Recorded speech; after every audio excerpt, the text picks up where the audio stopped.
नाही नाही, दोन गोष्टी अशा आहेत की आता कुठल्याही प्रकारचे पुरावे आपल्या हाती नसताना, म्हणजे राजकारणाचे जे आरोप दोन्ही बाजूंकडनं केले जात आहेत त्याच्यामध्ये फार स्वारस्य घेण्याचं कारण नाही, कारण ते प्रूव्ह करणं अवघड आहे आणि प्रूव्ह करणं अवघड असतं हेतू हे कोणाचेही. परंतु त्या आज मजबुरीने यांच्याबरोबर राहिल्यात का, तर राष्ट्रीय पातळीवरची एकूण नियम जे असतात एव्हिएशनच्या संदर्भातले किंवा विमान उड्डाणाच्या बद्दलचे, त्याचे जर नियम पाहिले तर कुठल्याही विमान अपघाताबद्दल, म्हणजे जगभरात कुठेही झाला अपघात तरी सुद्धा त्याचे प्राथमिक अहवाल किंवा प्रिलिमिनरी रिपोर्ट्स हे 30 दिवसाच्या आत द्यावेत असं साधारण त्याचा दंडक आहे. अजित पवारांसारखा नेता गेलाय असं जे आर्ग्युमेंट केलं जातं ते तसं योग्य नाही. अजित पवार गेलेत म्हणून गांभीर्याने घ्या आणि सामान्य माणूस गेला तर गांभीर्याने घेऊ नका असं काही नसतं. कुठलाही अपघात गांभीर्यानेच घ्यायला पाहिजे.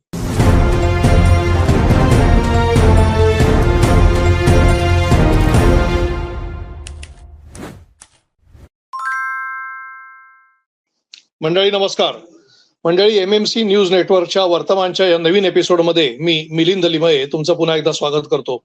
गेल्या आठवडाभरामध्ये ज्या सगळ्या घडामोडी घडलेल्या आहेत, या घडामोडी नेमक्या काय काय आहेत याच्यावरती आपण चर्चा करणार आहोत. आणि अर्थातच या घडामोडी आहेत राष्ट्रवादी काँग्रेसचं राष्ट्रीय कार्यकारिणीचं अधिवेशन झालं मुंबईमध्ये आणि सुनेत्राताई पवार यांनी अखेर राष्ट्रीय अध्यक्ष म्हणून सूत्र हाती घेतलेले. त्याच्यानंतर त्यांचं पहिलं जाहीर भाषण झालेलं आहे. त्या भाषणामध्ये नेमकं काय बोलल्या, त्यांनी काय आश्वस्त केलं लोकांना त्यांच्याबद्दल काय वाटतं किंवा कार्यकर्त्यांनी काय भावना बोलून दाखवल्या, यासोबतच रोहित पवार अजित पवारांच्या विमान अपघाताच्या संदर्भामध्ये अनेक आरोप करत आहेत. आणि हे आरोप आता हे आरोप करत असतानाच त्यांनी विविध नेत्यांच्या भेटी घ्यायला सुरुवात केली आहेत आणि त्यांना पत्र द्यायला सुरुवात केली आहे. त्याच्यामध्ये त्यांनी अनेक लोकांना ते भेटलेले आहेत. आणि हे सगळं होत असतानाच एकीकडे राज्य विधिमंडळाचं अधिवेशन सुरू आहे. या राज्य विधिमंडळाच्या अधिवेशनामध्ये मुख्यमंत्र्यांनी केलेलं जे भाषण होतं, या भाषणामध्ये बाकी काही मुद्दे महत्वाचे असले तरी सुद्धा त्यांनी 2 राजकीय विधानं केली. आणि ही विधानं माझ्या दृष्टीने फार चर्चेचे महत्वाचे विषय आहेत.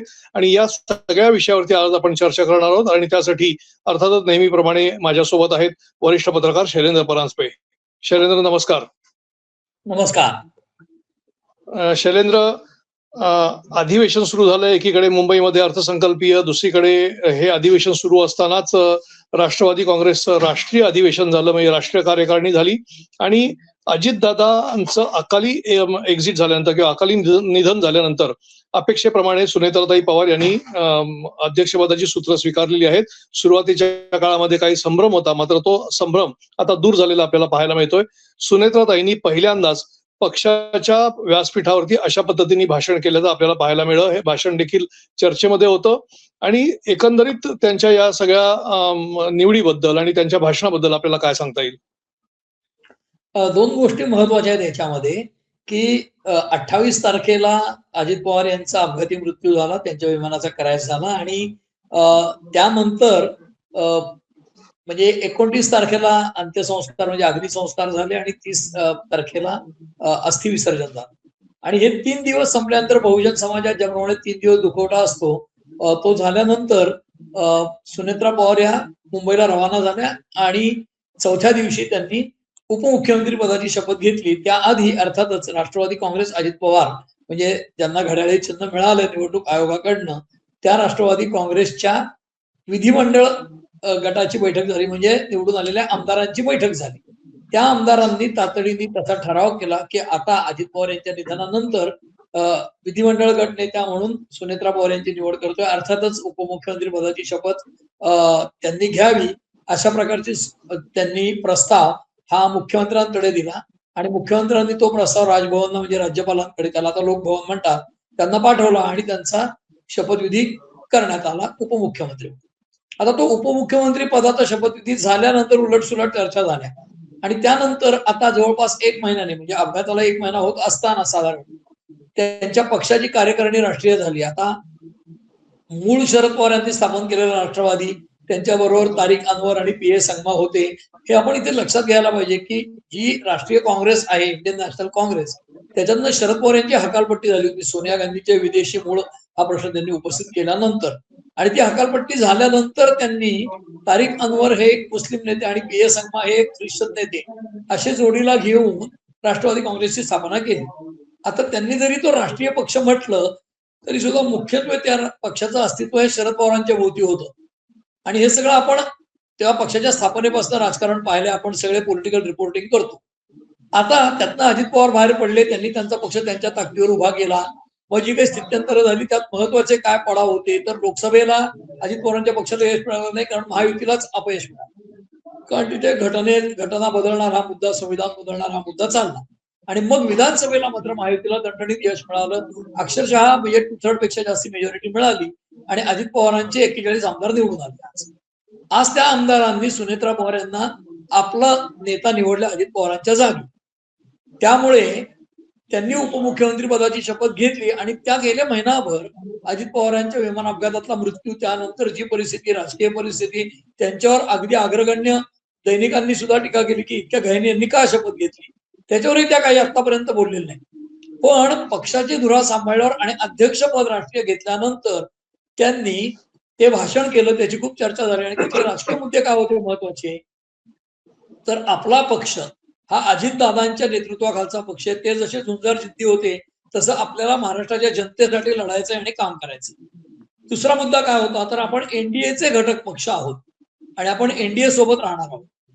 त्यामुळे त्यांनी अजित पवारांनी सत्तेमध्ये राहून विकास करता येतो हे जे म्हटलं होतं, तेच सत्तेत आपण राहणार असल्याचं त्यांनी निश्चितपणे इथे सांगितलेलं आहे. आणि ते सांगतानाच आपले जे सहकारी आहेत त्या सगळ्यांच्या बरोबर आपल्याला जायचं. सगळे सहकारी, सगळे पक्षातले नेते, पदाधिकारी यांना बरोबर घेऊन जायचंय. आणि दुसरीकडे महाराष्ट्रात विलिनीकरणाची चर्चा शरद पवारांच्या पक्षाने सुरू केली. त्या विलिनीकरणाच्या संदर्भात त्यांनी देखील काढला नाही, पण अप्रत्यक्षपणे आपला पक्ष हा आत्ता जसा काम करत होता अजित पवार असताना तसाच काम करत राहील असं त्या म्हणाल्या. आता हे झालं त्यांच्या भाषणातले मुद्दे.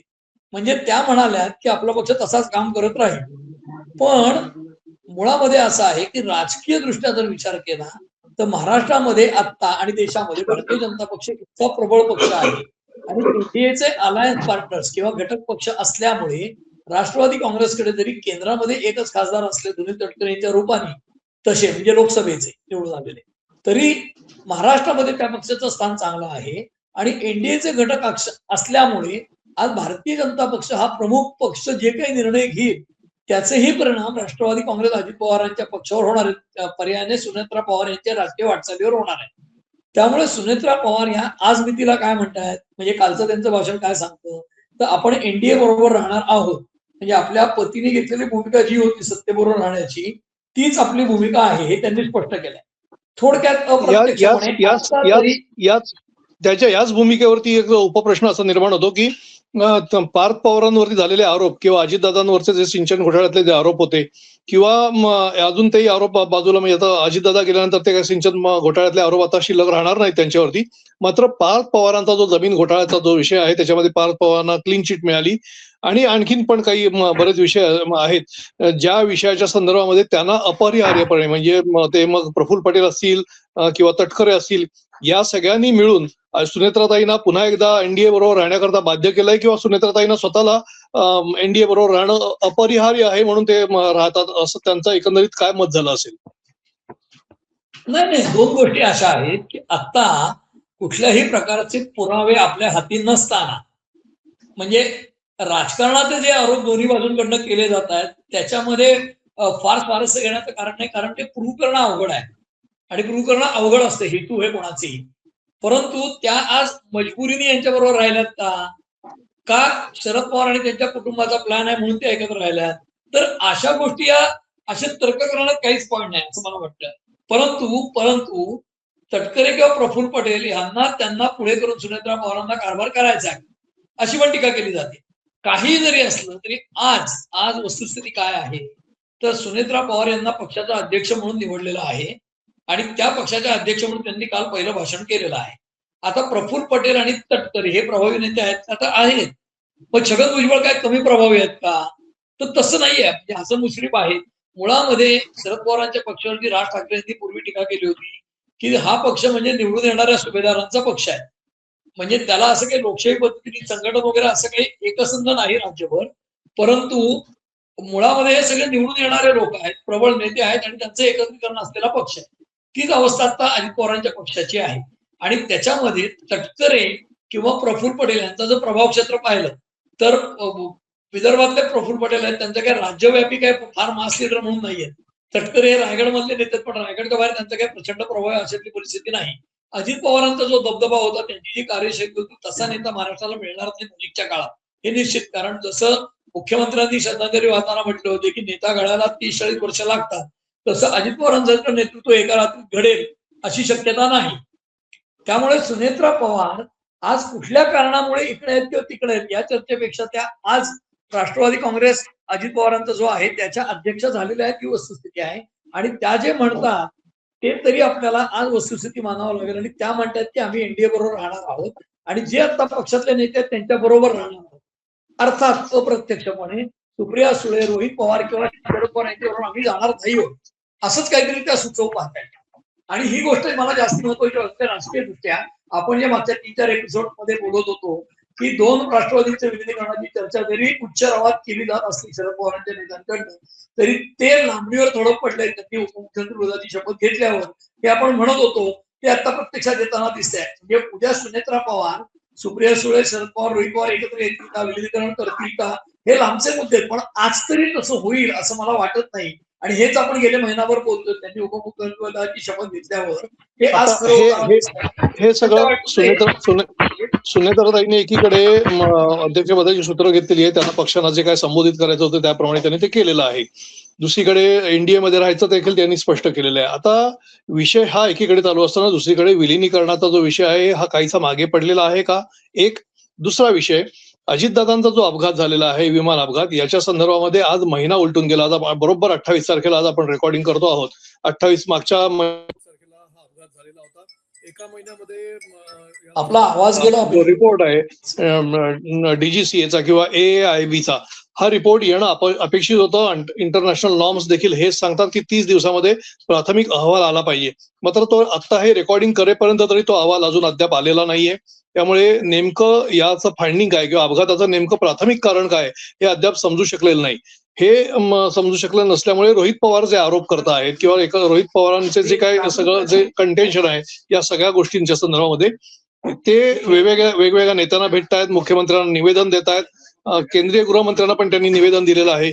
आणि ह्या सगळ्या गोष्टी होत असताना विलिनीकरण आणि दुसरीकडे रोहित पवारांचे आरोप, या सगळ्या गोष्टींमुळे जो काय एकंदरीत संभ्रम आहे, राजकीय संभ्रम आहे, लोकांच्या मनामध्ये संभ्रम आहे किंवा लोकांच्या मनामध्ये अजित पवारांच्या अपघाताच्या संदर्भामध्ये जो काय प्रश्नचिन्ह निर्माण झालेलं आहे, हे कितपत वातावरण धोक्यामध्ये किती दिवस राहू शकेल असं वाटतं तुम्हाला? 2 गोष्टी अशा आहेत की तुम्ही जे म्हणालात ते बरोबर आहे की आंतरराष्ट्रीय पातळीवरची एकूण नियम जे असतात एव्हिएशनच्या संदर्भातले किंवा विमान उड्डाणाच्या बद्दलचे, त्याचे जर नियम पाहिले तर कुठल्याही विमान अपघाताबद्दल म्हणजे जगभरात कुठेही झाला अपघात तरी सुद्धा त्याचे प्राथमिक अहवाल किंवा प्रिलिमिनरी रिपोर्ट्स हे 30 दिवसाच्या आत द्यावेत असं साधारण त्याचा दंडक आहे. त्याप्रमाणे आजच बरोबर 1 महिना होतोय, कारण 28 तारखेला अपघात झाला आणि आज 1 महिना होतो आणि आतापर्यंत तरी त्याचा रिपोर्ट आलेला नाहीये प्रिलिमिनरी. तो कदाचित डीजीसीए रात्री जारी करेल किंवा काय मला माहित नाही. समजा तो नाही आला तर आपल्याला त्याच्याबद्दल प्रश्न उपस्थित करता येतील, हे बरोबर. पण समजा प्रिलिमिनरी रिपोर्ट आता काहीतरी आला तरी सुद्धा कॉम्प्रिहेन्सिव्ह रिपोर्ट म्हणजे काहीतरी निष्कर्ष काढता येईल अशा प्रकारचा अहवाल एखाद्या निष्कर्षाप्रत जावं की या अपघाताची कारण काय आहे, त्यात घातपात होता का नव्हता किंवा नेमकं काय झालं अचूक, तर याचे जे अहवाल असतात कन्क्लुझिव्ह रिपोर्ट ज्याला म्हणतात, तो यायला साधारणपणे अशा अपघातामध्ये 12 महिने ते 24 महिने म्हणजे किमान 12 महिने लागतात असं आंतरराष्ट्रीय मानकं सांगतात. 12 महिने म्हणजे 1 वर्ष, म्हणजे साधारणपणे पुढच्या वर्षीच्या 28 जानेवारीच्या नंतरच त्याचा अहवाल येईल. त्यामुळे तोपर्यंत प्राथमिक अहवालावरनं आपण काहीतरी फार मोठे निष्कर्ष काढत बसणं हे योग्य नाही. म्हणून मी अगदी सोपं उदाहरण सगळ्या मित्रांना गप्पांमध्ये देतो, ते तुम्हालाही देतो की समजा आपल्या शर्टाला कुठेतरी काहीतरी तारेत कुंपणाच्या अडकून फाटलं आणि टेलरकडे आपण टाकलं छोट्याशा, तर तो शिवायला जागेवर शिवून देतो कधी कधी म्हणतो तासाभराने. पण ते जर 10 भोकं पडले असतील तर रफू करायला 4 दिवस लागतात. तसं हा अपघाती मोठी घटना आहे आणि त्यामुळे अजित पवारांसारखा नेता गेलाय असं जे आर्ग्युमेंट केलं जातं ते तसं योग्य नाही. अजित पवार गेलेत म्हणून गांभीर्याने घ्या आणि सामान्य माणूस गेला तर गांभीर्याने घेऊ नका असं काही नसतं.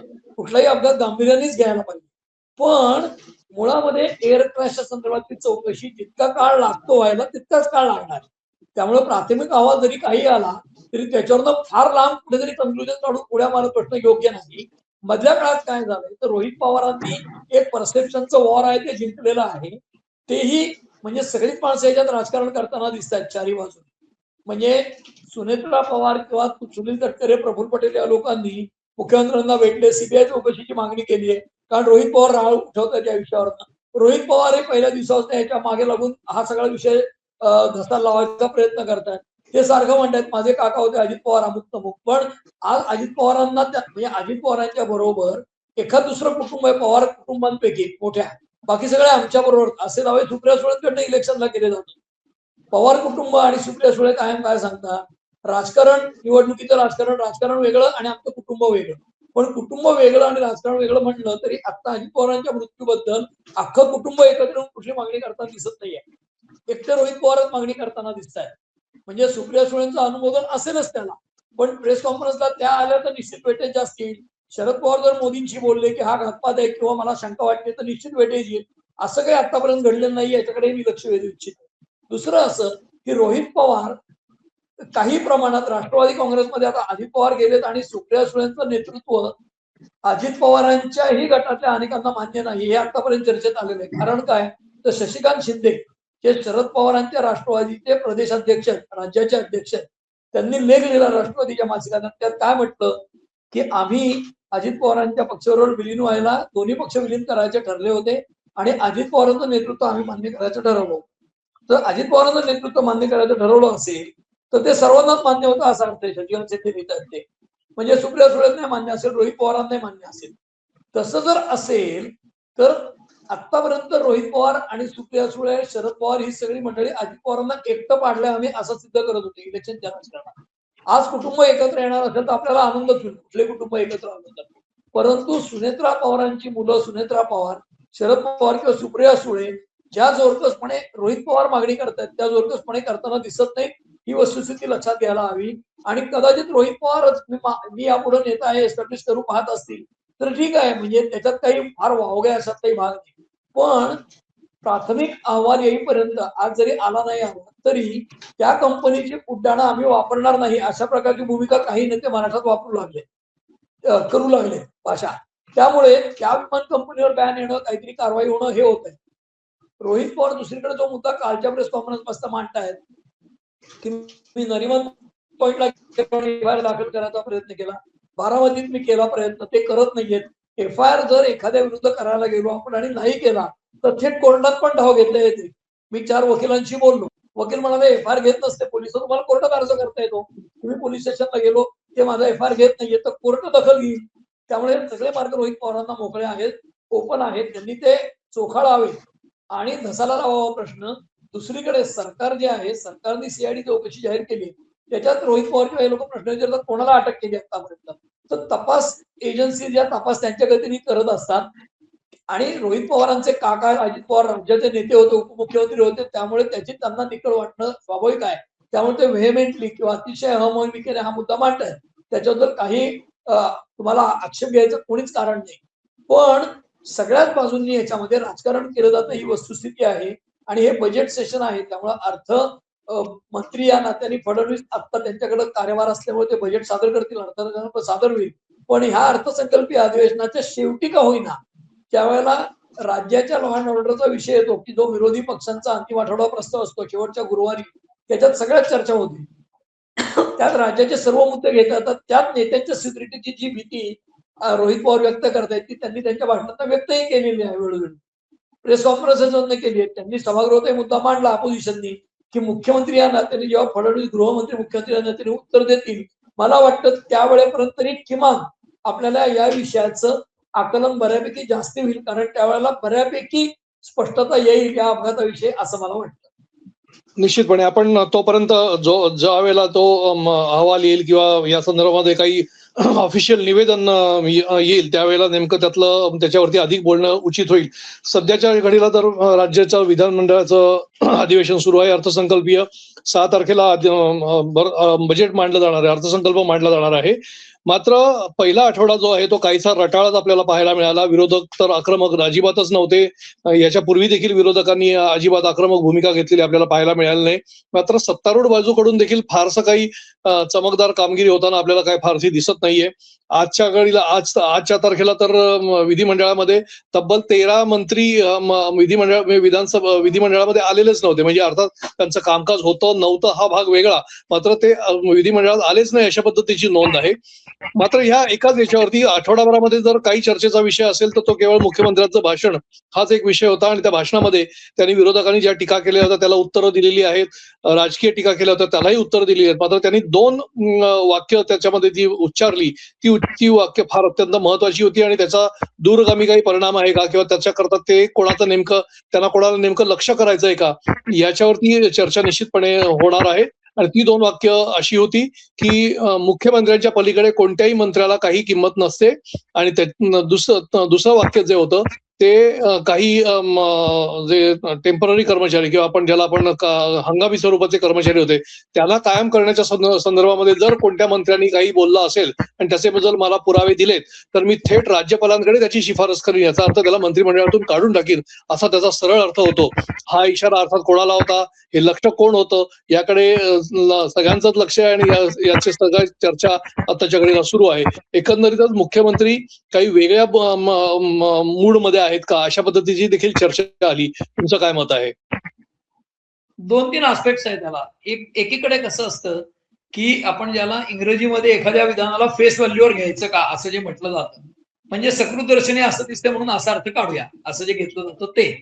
तसं मुख्यमंत्र्यांनी हे जी विधानं केली आहेत ही त्यांनी जे राज्यपालांच्या अभिभाषणावर चर्चा झाली त्याच्यामध्ये विरोधी पक्षांनी मुख्यत्वे विजय वडेट्टीवार असतील, भास्कर जाधव असतील उद्धव ठाकरे गटाचे, वडेट्टीवार हे काँग्रेसचे नेते, त्यांनी जे मुद्दे उपस्थित केले त्यांना उत्तरं देताना त्यांचे मुद्दे खोडून काढताना ही उत्तरं दिलीत. आणि त्याच्यामध्ये हंगामी कर्मचाऱ्यांच्या संदर्भात हे नोकर भरतीच्या बद्दल त्यांनी काही माहिती दिली की इतकी भरती केली आतापर्यंत 75,000 रोजगार अनाऊन्स केला होता, पण तो 1.5 लाखापर्यंत लोकांना रोजगार दिलेला, नोकऱ्या दिलेल्या आहेत, अपॉइंटमेंट लेटर्स देऊन झालेले आहेत. आणि ती संख्या आता जी प्रोसेस चालू आहे ती जर पाहिली तर 1.5 लाखापर्यंत आम्ही नोकऱ्या दिलेल्या असतील असं ते म्हणतात. म्हणजे नोकर भरतीच्या पातळीवर आहे.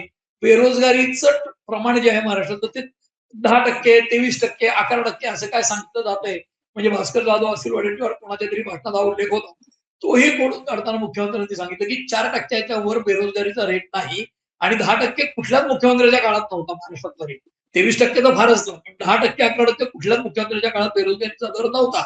त्यामुळे 4%पर्यंत आहे. आणि त्यांनी जी आकडेवारी दिली म्हणजे दशांश चिन्हामध्ये 3.4, 3.2 वगैरे, तर मागच्या वर्षीच्या तुलनेत त्यांना तो बेरोजगारीचा रेट जो आहे तो कमी झालेला आहे. म्हणजे बेरोजगारी कमी झाली असं त्यांनी सांगितलं. आणि हे सांगताना टेम्पररी जे लोक होते म्हणजे काय तर 11 महिन्याचं ट्रेनिंग, स्किल डेव्हलपमेंट किंवा अन्य गोष्टींचं जे लोकांना किंवा तरुणांना नोकरी सक्षम बनवेल अशा प्रकारचं जे ट्रेनिंग दिलं सरकारने, त्या ट्रेनिंग नंतर लोकांना नोकऱ्या लागतील, बाजारात त्यांना नोकऱ्या लागतील यासाठी 11 महिन्याचं ट्रेनिंग दिलं. आणि ते देतानाच हे स्पष्ट केलं होतं की तुम्हाला सरकारच्या वेगळ्या खात्यात अप्रेंटिसशिपचा किंवा असेल वेगळ्या खात्यांचं प्रमाणपत्र मिळेल की यांनी सरकारमध्ये काम केलं 10 महिने 11 महिने, तो लक्षात घेऊन तुम्हाला बाजारात नोकरी मिळेल. कारण सरकारी कार्यालयाची माहिती होती पण सरकारी नोकरीची हमी दिलेली नाही तो करार करताना. त्याची स्पष्ट कल्पना मुख्यमंत्र्यांनी आपल्या उत्तरात दिली. आणि तेव्हाच भास्कर जाधव असं म्हणाले होते की माझ्याकडे रेकॉर्डिंग आहे मंत्र्यांचं किंवा वडेट्टीवार किंवा भास्कर जाधव कोणीतरी म्हटलं होतं की माझ्याकडे रेकॉर्डिंग आहे एका मंत्र्याचं, तो म्हणाला होता तुम्हाला फुल टाइम जॉब देऊ परमनंट. तर मुख्यमंत्र्यांनी नामोल्लेख कोणाचाही न करता असं सांगितलं की जर कोणी मंत्री म्हटलं असेल फुल टाइम करू तर त्याची तक्रार राज्यपालांकडे करीन, म्हणजे त्याची गच्छंती 8 वेळानंतर. आता ते आता हे विधानसभेत बोलले पण उद्या एखाद्याची क्लिप परत आली तर त्याला काढतील का मला वाटत नाही काढतील. कारण असं माणिकराव कोकाटे शेतकऱ्यांना एकदा भिकारी म्हणले, एकदा मुख्य सरकारलाच भिकारी असं म्हणाले, पण त्यांची गच्छंती झाली नाही. त्यांचा फक्त खाते बदल झाला त्यामुळे त्यांची गच्छंती झालेली नाही. दुसरीकडे नरहरी झिरवाळांवरचे आरोप आहेत की त्यांच्या एका स्टाफला अँटी करप्शनचा सापळा लावून मंत्रालयात पकडलं. त्यावर मुख्यमंत्र्यांनी जे स्पष्टीकरण दिलं तेही महत्वाचं आहे त्यांच्या कालच्या उत्तरात की अँटी करप्शन ब्युरो किंवा लाचलुचपत प्रतिबंधक खातं जे आहे किंवा विभाग जो आहे पोलीस खात्याच्या अंतर्गत तो पूर्ण स्वतंत्रपणे काम करतो, त्याच्यावर कुठलाही राजकीय हस्तक्षेप नसतो आणि सरकारही त्यांना काही डायरेक्शन देत नाही हे करा ते करू नका. त्यांची एक कार्यपद्धती आहे. म्हणजे काय, कुणी जर त्यांच्याकडे तक्रार केली मला कुणीतरी कर्मचारी लाच मागतोय तर ते सापळा लावतात आणि रंगेहात पकडतात. ही साधारण मोडस आहे. आणि ती मंत्रालयात करू नये वगैरे असं काही नाही सापळा लावू नये. कारण जर तक्रार कोणी केली तर मुख्यमंत्र्यांनी स्पष्ट केलं की माझ्या कार्यालयात कोणी लाच घेत असेल तर त्याला देखील मुख्यमंत्री कार्यालयात एसीबी म्हणजे अँटी करप्शन ब्युरो सापळा लावून पकडू शकतं. इतकी क्लॅरिटी त्यांनी उत्तरात दिली. त्यामुळे झिरवाळांच्या कार्यालयात कोणाला पकडलं असेल तर त्याच्या मागे काही राजकीय वगैरे काही कारण आहे का नाही याच्यावर पडदा टाकायचा त्यांनी प्रयत्न केला. दुसरी टीका अशी होतीये की धनंजय मुंडे किंवा अशा कोणाला तरी मंत्रिमंडळात आणायचे, एक जागा रिकामी करायला झिरवाळांवर खापर फुडलं जात आहे. पण मला अशी शक्यता वाटत नाही. धनंजय मुंडेंना आत घ्यायचं असेल तर झिरवाळांना काढायची गरज आहे असं मला वाटत नाही. कारण त्या दोघांचे काही कास्ट वगैरे कॉमन आहे अशातला भाग नाही. आणि त्याच्याही पलीकडे जाऊन झिरवाळ हे त्यांच्या मतदारसंघात प्रचंड काम करतात आणि त्यांना एकदम काढून टाकणं इतकं सोपं नाही. आणि त्यांच्यावर आरोप नाहीये घेतलं काहीतरी म्हणून त्यांना काढतील अशी मला शक्यता वाटत नाही. त्याच्याही पलीकडे जाऊन मुख्यमंत्र्यांची जी विधानं आहेत की मुख्यमंत्र्याला सगळे अधिकार असतात, कुठलाही मंत्री काही असला तरी कॅबिनेटमध्ये शेवटी मुख्यमंत्री असतो हे त्यांचं विधान, हे उद्धव ठाकरेंनी जे मराठी त्रिभाषा सूत्रावरचं उत्तर दिलं मुख्यमंत्री देवेंद्र फडणवीसांनी त्या कॉन्टेक्स्टमध्ये जे जी आर काढले आणि त्याच्यात उद्धव ठाकरेंची सही त्यांनी दाखवली हाऊसमध्ये विधानसभेत आणि ते म्हणाले ही सही किमान आदित्य ठाकरेंना तरी ओळखता येईल. त्यामुळे त्यांनी जे राज ठाकरे उद्धव ठाकरेंवर टीका केली की मराठी भाषेची सक्ती महाराष्ट्रात राहील, इतर दोन भाषा या म्हणजे त्यांच्या इच्छेवर अनिवार्य नाहीये, त्या ऐच्छिक आहे. ऐच्छिक आहे. त्यामुळे मराठी भाषेची सक्ती आमच्या राज्यात आहे. पण उद्धव ठाकरे मुख्यमंत्री असताना हिंदी आणि इंग्रजीची सक्ती केली गेली होती पहिलीपासून. आणि हा मुद्दा स्पष्ट करताना त्यांनी सांगितलं होतं की कॅबिनेटमध्ये मुख्यमंत्र्याला सर्वाधिकार असतात. पण हे फडणवीसांनी आज जरी सांगितलं तरी हे सत्य आहे. जसं दोन उपमुख्यमंत्री आहेत पण उपमुख्यमंत्री पद हे काही वैधानिक नाही. त्याला तशा अर्थाच्या वेगळ्या पॉवर्स नाही. आणि कुठलाही म्हणजे एकनाथ शिंदेच्या हाताखाली मी होतो असं त्यांनी जाहीर सांगितलं काल मुख्यमंत्री पदावर. पण याचा अप्रत्यक्ष अर्थ असा की आज एकनाथ शिंदे माझ्या हाताखाली आहे. किती काही झालं तरी ते काही म्हणाले तरी उद्या म्हणजे नोकर भरतीचंही एकनाथ शिंदेनी विधान केलंय. काय होत आहे की पॉलिटिकल वनअपमनशिप करायचा प्रयत्न केला जातोय. जसं लाडक्या बहिणींचा दादा कोण, एकनाथ शिंदे मुख्यमंत्री असताना ती स्कीम आली आणि त्यांना मोठ्या प्रमाणात क्रेडिट मिळालं. लाडक्या बहिणीचे ते भाऊ आहेत. तसं देवाभाऊ ही फ्रेज केली गेली इलेक्शनला. तेच अजितदादा कारण ते अर्थमंत्री आहेत आणि त्यांच्याच पक्षाकडे तटकरे यांच्याकडे ते खातं आहे आदिती तटकरेंकडे महिला बाल कल्याणचं महिला सक्षमीकरणाचं. तर त्यांनीही श्रेय घ्यायचा प्रयत्न केला. तीन पक्षांचं सरकार असताना श्रेयाची ही लढाई दिसणार. त्या कॉन्टेक्स्टमध्ये मुख्यमंत्र्यांनी जे बजावलंय ते विरोधकांना न सांगता आपल्या सहकारी पक्षांना सांगितलंय की फायनल बॉस राज्यात मीच आहे. हा त्याचा अर्थ आहे. निश्चितपणे. थोडक्यात मंडळी लक्षात एक गोष्ट घेतली पाहिजे की लेकी बोले आणि सुने लागे अशा पद्धतीचा जो काय विषय होता हा कदाचित मुख्यमंत्र्यांनी केलेला असू शकतो. कदाचित स्वपक्षीयांच्या किंवा सहकारी पक्ष त्यांना दिलेला हा इशारा असू शकतो. अर्थातच तो तसाच असण्याची शक्यता जास्त आहे. आणि हे सगळं होत असताना हे अधिवेशन जे सुरू झालेलं आहे पुढच्या आठवड्यामध्ये राज्याचा अर्थसंकल्प सादर होईल. कदाचित आज संध्याकाळी उशिरापर्यंत कदाचित रात्री उशिरापर्यंत अजितदादांच्या विमान अपघाताच्या संदर्भातला जो काय प्राथमिक अहवाल आहे तो जाहीर होण्याची शक्यता आहे. आणि हे सगळं होत असताना हे सगळे विषय पुन्हा पुढच्या आठवड्यात देखील चालू राहणार आहेत. अर्थसंकल्प सादर होईल त्यावेळेला अर्थसंकल्पामध्ये नेमकं काय आहे हे सगळं आपण जाणून घेण्याचा प्रयत्न करणार आहोत. आणि तुम्हाला हे सगळं जाणून घेत असताना आज जे काही विषय आम्ही चर्चेला घेतले या चर्चेमध्ये तुम्हाला हे विषय तुम्हाला कसे वाटले, आमची चर्चा तुम्हाला कशी वाटली हे आम्हाला आमच्या कमेंट सेक्शन मध्ये जाऊन निश्चितपणे आम्हाला सांगा. आमचा व्हिडिओ अधिकाधिक लाईक करा आणि शेअर करा आणि आमचं चॅनल सबस्क्राईब करायला अजिबात विसरू नका. धन्यवाद.